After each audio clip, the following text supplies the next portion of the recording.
Assalamualaikum warahmatullahi wabarakatuh. Perkenalkan, nama saya Egi Hatta.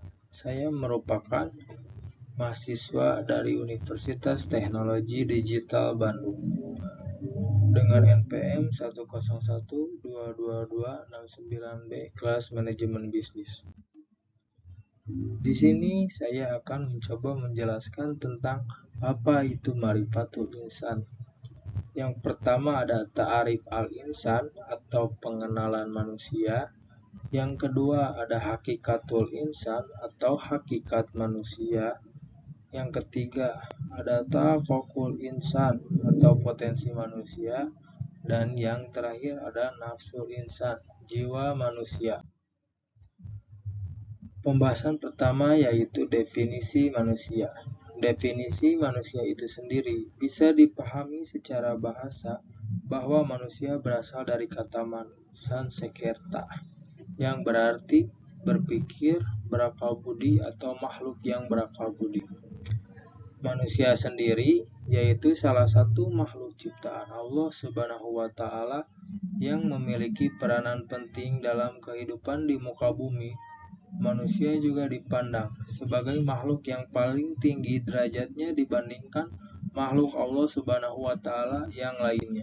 Bahkan Allah menyuruh para malaikat untuk bersujud kepada Adam alaihi salam. Asal penciptaan manusia. Tanah dalam penciptaan makhluk hidup termasuk manusia. Beberapa ayat Al-Quran menyatakan pentingnya peranan tanah liat dalam pembuatan manusia. Yang kedua, dari ruh. Ruh merupakan zat yang tak terlihat, tetapi hakikat ruh itu terasa eksistensinya dalam jiwa manusia. Fungsi utama ruh untuk merasakan, meyakini, menghendaki dan memutuskan. Rasulullah SAW mengatakan bahwa di dalam jasad ada segumpal daging. Bila daging itu baik, maka baiklah seluruh jasad. Unsur manusia. Yang pertama ada qalbu. Pada dasarnya memiliki makna ganda. Ada makna secara syariah dan hakiyah. Secara syariah, qalbu diartikan sebagai segumpal daging yang mana baik buruknya akan memberi dampak besar terhadap jasad seseorang. Yang kedua ada akal. Di dalam ruh manusia bersemayam pula al-aqal. Disebutkan pula bahwa tempat al-aqal ini adalah di dalam al-qalbu, hati, sebagaimana al-azmu.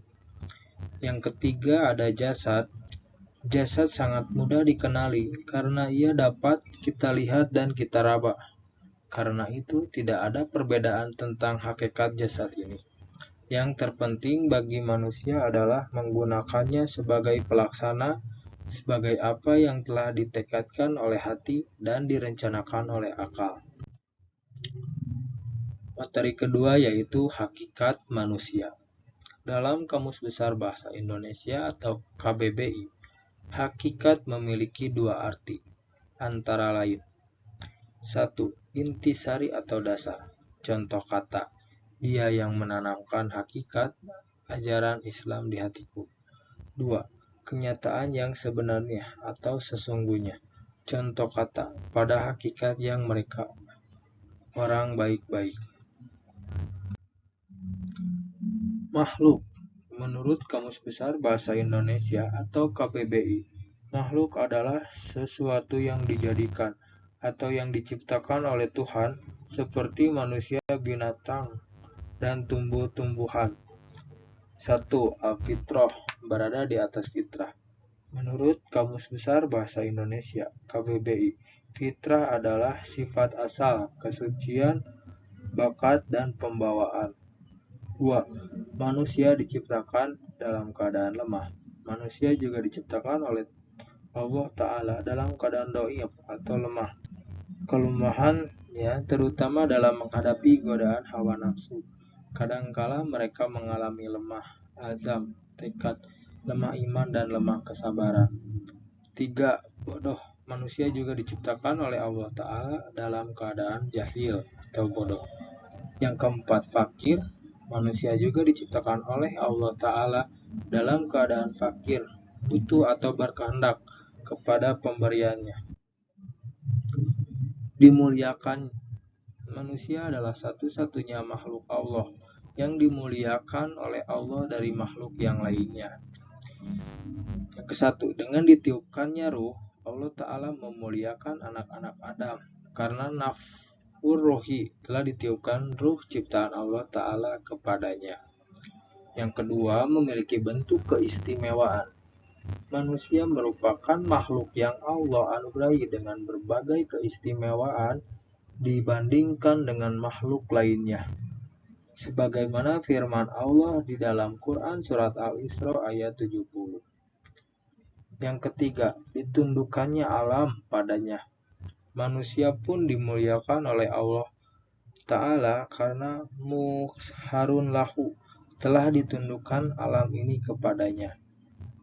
Yang keempat, ibadah. Ibadah yaitu taat kepada Allah dengan melaksanakan perintahnya, baik berupa perbuatan maupun perkataan, yang berupa lahir maupun batin. Manusia diwajibkan untuk beribadah. Yang kelima, dijadikannya seorang khilafah.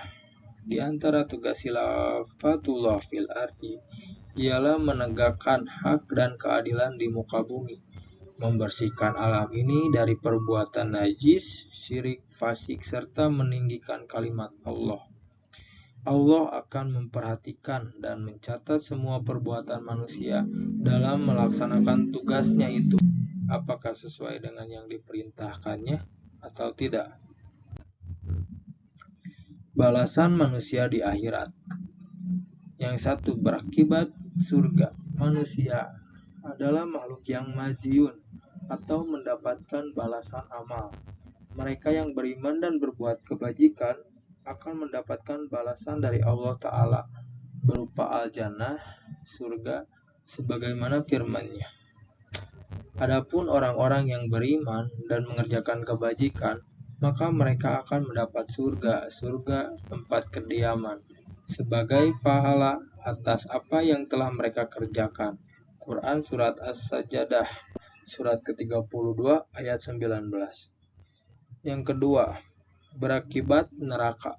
Sedangkan mereka yang ingkar akan mendapatkan balasan dari Allah Subhanahu wa Ta'ala berupa an-nar atau neraka.